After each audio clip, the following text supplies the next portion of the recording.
Fala pessoal, a paz do Senhor Jesus, seja muito bem-vindo aí ao nosso canal do Pastor Rodrigo.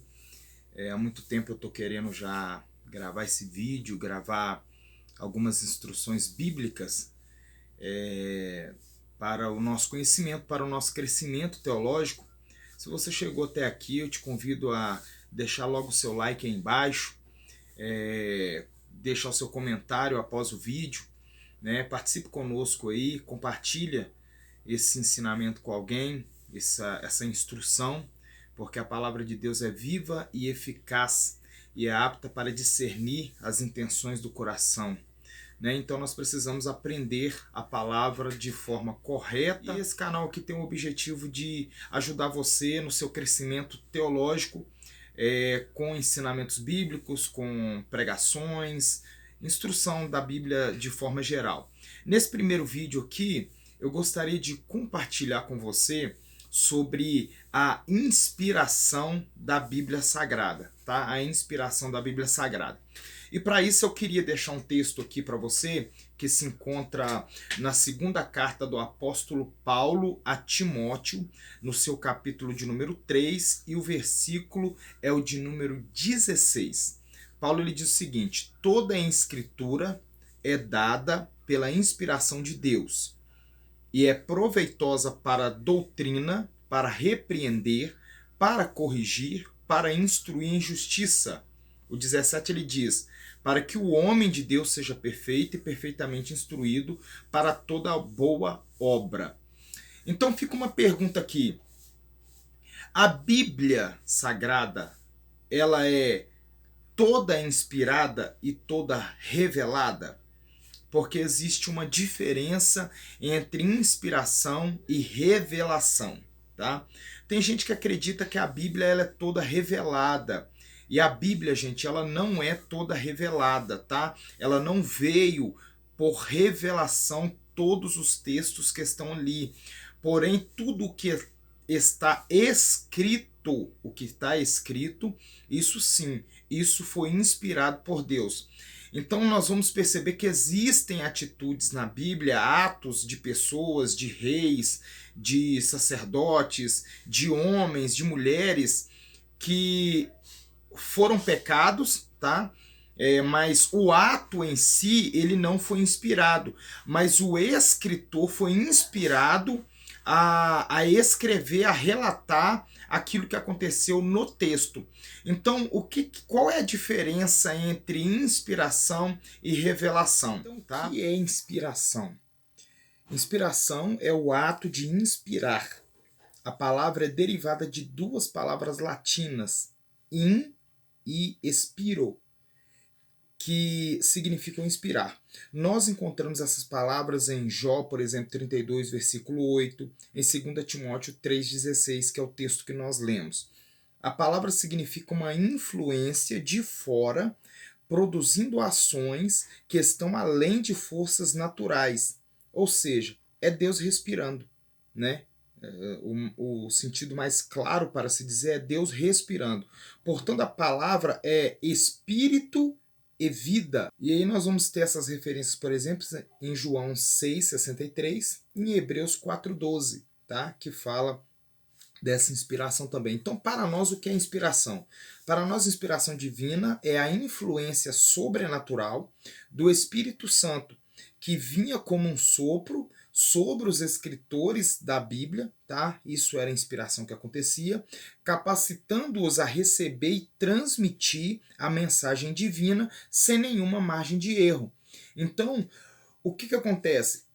Pelo fato da Bíblia ser inspirada, ela não contém erro algum por causa da sua inspiração. Por quê? Porque essa inspiração vem direto de Deus, é o sopro de Deus. E o sopro de Deus é vida.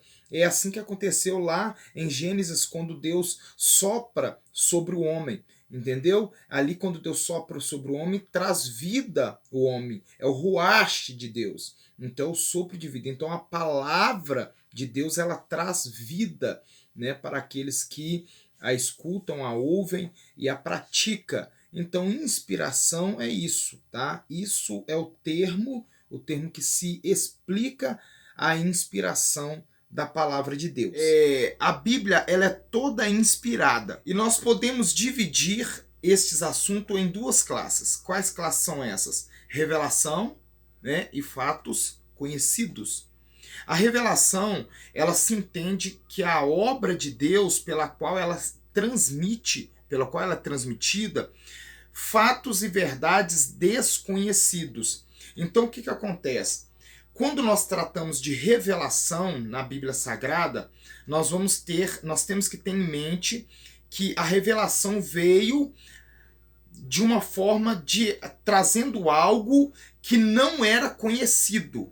Por exemplo, o Pentateuco ele é escrito por Moisés, né? Ele é atribuído quase todo o Pentateuco ele é atribuído às escritas a Moisés. Porém, Moisés escreve, por exemplo, o livro de Gênesis. E o livro de Gênesis ele é um livro de revelação. Por quê? Porque Moisés não estava lá. Moisés ele não estava lá quando Deus criou o mundo, Deus criou o mar, criou as árvores, a história de Abraão, a história de Isaac, de Jacó. Moisés não estava lá. Então, tudo aquilo ali que veio para Moisés veio através de revelação. Por quê? Porque ele não estava lá, então Deus revelou para ele todo este conteúdo. Um exemplo de revelação no Novo Testamento. Quando Paulo escreve lá a primeira carta à igreja de Corinto, no capítulo de número 11, por exemplo, a partir do versículo 23, nós encontramos ali a celebração da ceia. Então você vai ver ali que Paulo, Deus revela para Paulo a Santa Ceia. Por quê? Porque Paulo ele não estava no dia da celebração da ceia. Paulo ele não era um apóstolo dos primeiros apóstolos. Paulo não estava lá no dia da celebração. Paulo não viu Jesus citando essas palavras. Então aquilo ali, ele mesmo diz, eu recebi do Senhor. Eu não recebi de homem nenhum, eu recebi do Senhor. Então Deus revela para Paulo aquilo ali. Isso é revelação. Tá? Então, a Bíblia ela é dividida nesses dois aspectos, em revelação e fatos conhecidos. O que é fatos conhecidos? Por exemplo, o Evangelho de Lucas é fato conhecido. Por quê? Porque a história nos diz que Lucas ele foi ganhado para Jesus através de Paulo. Então, Paulo ganha Lucas para Jesus. E Lucas, sendo médico, sendo um estudioso, um pesquisador, ele vai pesquisar sobre a vida de Cristo. Então, através das suas pesquisas, através dos seus estudos, através de fatos conhecidos, fatos históricos daquela época, então Lucas escreve o Evangelho de Lucas, o Evangelho de Jesus Cristo, conforme escrevera Lucas. Mas ali não foi revelação, foi pesquisa. Foi através de pesquisa que Lucas escreve esse evangelho. Então, isso é revelação, tá? Existe revelação e existe os fatos conhecidos, como é o livro de Lucas, por exemplo. Agora, a inspiração, toda a Bíblia é inspirada, toda, tá? De Gênesis a Apocalipse foi inspirado por Deus. Então é importante nós entendermos isso. Já aí os fatos conhecidos podem vir através de observação pessoal, documentos existentes. Como eu disse, Lucas foi inspirado a registrar, né, a história de Cristo. Nós temos aí, por exemplo, Atos 26, Atos 27. Nós temos vários versículos com o emprego da palavra nós. Então isso quer dizer o quê? Eu estava presente, né? Lucas ele estava presente, porque o livro de Lucas, o livro de Atos, ele é a continuação do livro de Lucas. Então, quando você lê o livro de Lucas, você vai perceber que, terminando o livro de Lucas, o livro de Atos começa do mesmo jeito. Então, ali nós já temos uma observação de presença. Lucas ele estava vivendo aquelas coisas, e aí ele vai, automaticamente, ele vai escrevendo aquelas coisas que ele estava vivenciando.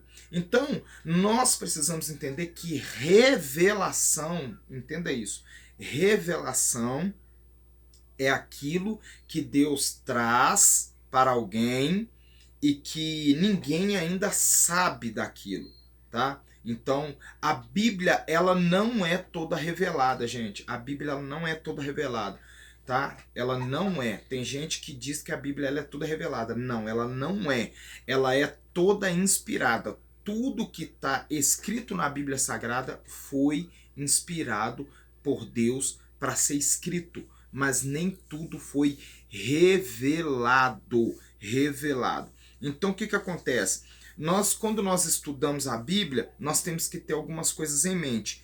Que ela não foi toda revelada, né? Não foi escrita por revelação por todos os escritores, mas isso não quer dizer que a Bíblia não seja toda inspirada. A Bíblia, ela contém toda a revelação de Deus, tá? E ao mesmo tempo, ela é inspirada por Deus, tá bom? Para como nós limos no livro de 2 Timóteo 3,16, para redarguir, para ensinar, para corrigir, para instruir em justiça. A palavra de Deus, ela é uma ferramenta para isso, tá? Por profecia, entendemos que a mesma é a mensagem de Deus através de um profeta. Um profeta, por sua vez, era uma pessoa que recebia uma mensagem de Deus e a transmitia. Então, muitos profetas recebiam, né, ali a profecia, a palavra profética, a revelação de Deus e transmitia aquilo para o povo de acordo com o que Deus queria, entendeu? Então ele tinha uma inspiração vinda direta do próprio Deus. Exemplo disso nós temos, por exemplo, Ezequiel. Ezequiel, quando ele estava entre os cativos de Judá, na Babilônia, Deus então chama ele lá no capítulo de número 2 e começa a levantá-lo como profeta para aquele povo.